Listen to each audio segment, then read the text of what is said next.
Yeah. Yeah, you got it.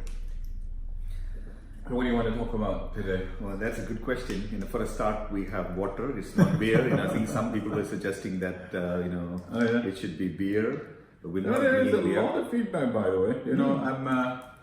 I've been getting comments. Is that yours or No, it's just okay. Yeah, there's a lot of interesting comments, and one of the things people have been consistently saying is that we need to probably get a high definition video. Oh yeah. That's But you know what? In keeping with the spirit of being natural, as long as people can see us and hear us, we'll continue with this. But we may go to that at some point. But that's in the future, I guess. I don't know. Yeah. I guess we can do that. I think I think you are traveling and I'm traveling. So after that, we will. We can organize that. But now we have taken some advice on board. We've put it on a higher platform.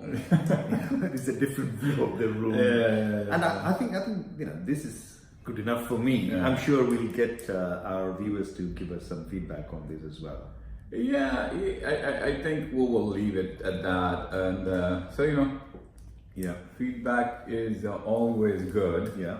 And what about topic? What topic did you get? Did you get a lot of suggestion on the topic? Well, I do, as we were discussing, we do get a lot of suggestion on we should talk about this or that or the other. But then one of the things we were saying is we may not always come at a topic as an expert.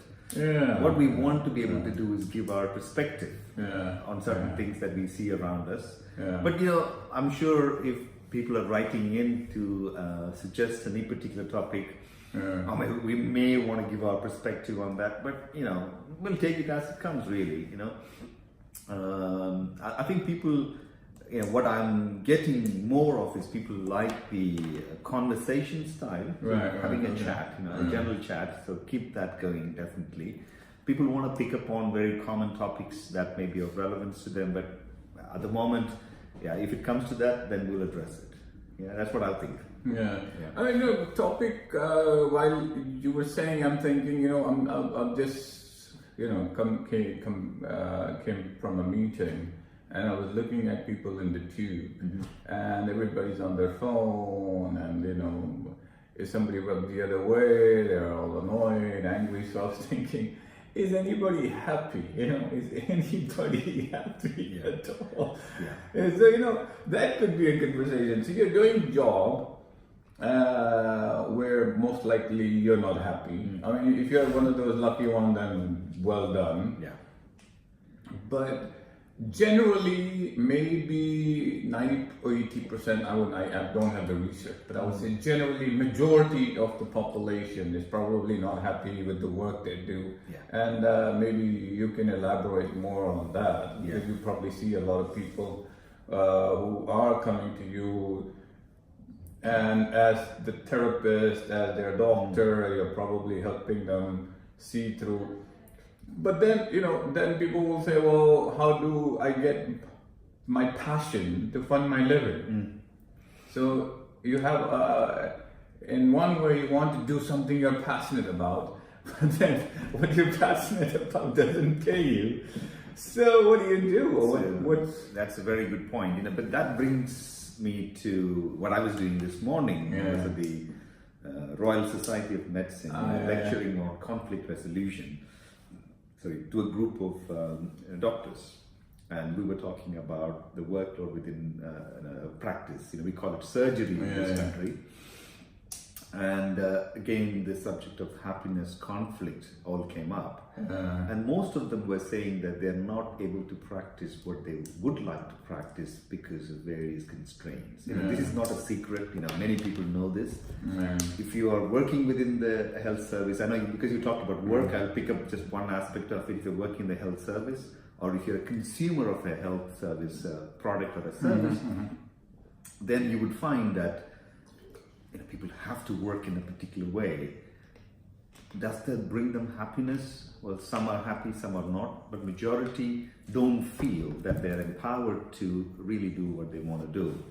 But what is, I think, very important is the concept of happiness, just hanging out with people, having a drink or going on holiday, short term. versus the concept of feeling content in what they do, fulfilled in your daily life. And that's important because most people would do what they do to get a paycheck at the end of the month, because they need to pay the bills. But if you're really asking them, are they passionate about what they do? Well, some say yes, some say no. It's been interesting. This is the fun part. We never decide the topic. Yeah. And I think this came to us while we were discussing. You have companies that are creating probably 30, 40, 50 million pound of revenue, but their profit margin is so slim. So I think this is the reason why I mentioned that is, they are all stretched. They're working in a company that is stretched, and they're dealing with a lot of mess inside their head, and they need a bit of help to manage that mess, the work-related stress, and that kind of gets translated and flows to other parts of what they are. I mean, when people tell me, work-life balance, I really don't think there is such a thing where you can say, okay, I keep my work today, at least. I keep my work at my workplace, and I'm home, and I'm with my friends, and all of that. I think you'll have to understand that your work and your life is part of your life. So what you do should also be a part of your life. It cannot be, I work because I need to pay the to get the paycheck to fund my living. Then you're already creating a conflict. You're already saying, I have to do this. Yeah. But if you're saying, this is part of who I am.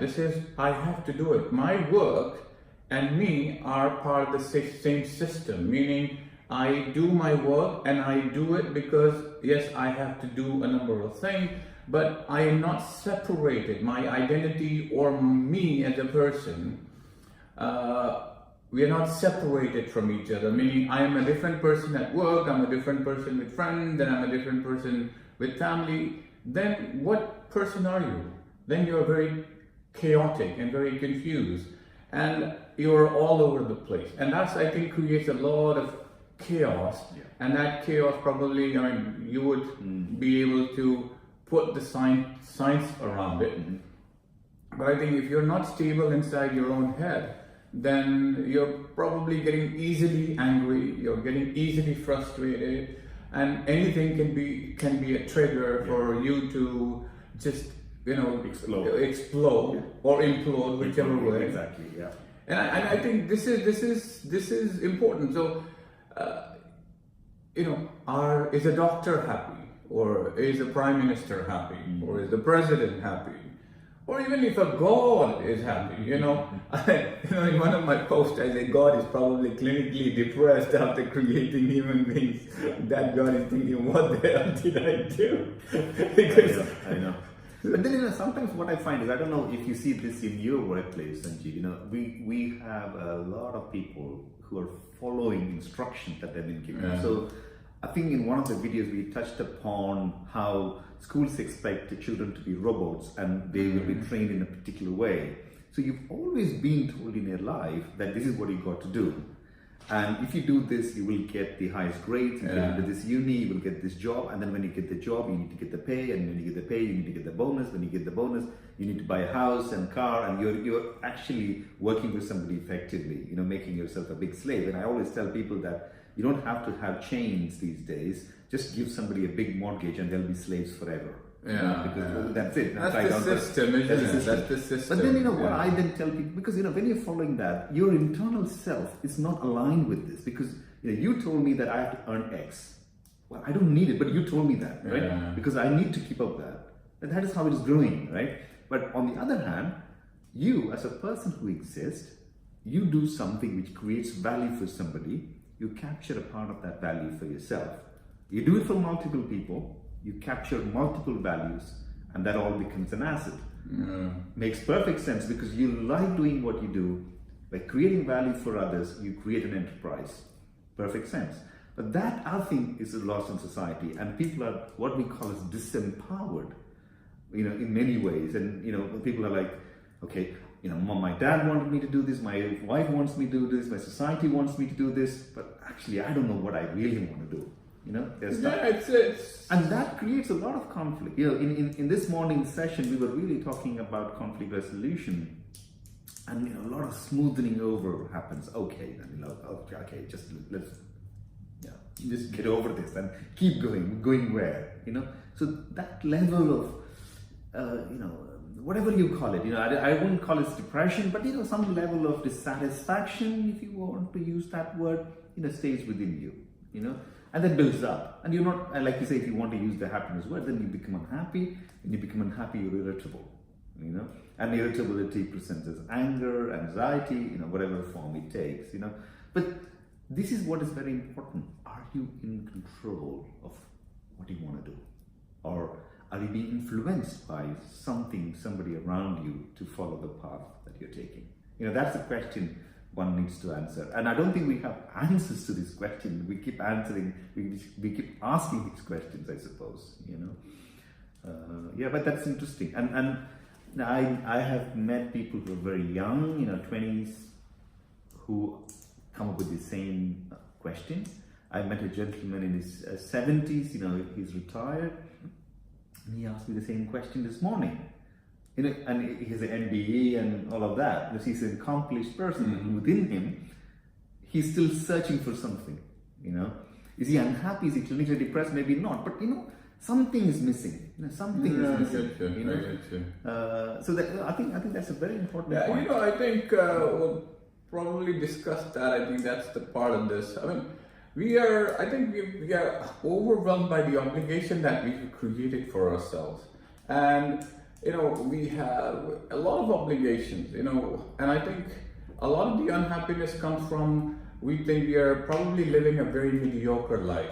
I want to strive to become this, but I made compromises. Even after compromises, my life is not working out the way it should work out. And that makes a lot of people angry. And I think, we will have a discussion in the next round. We're coming up to the 12-minute mark. Yeah. Let's do that.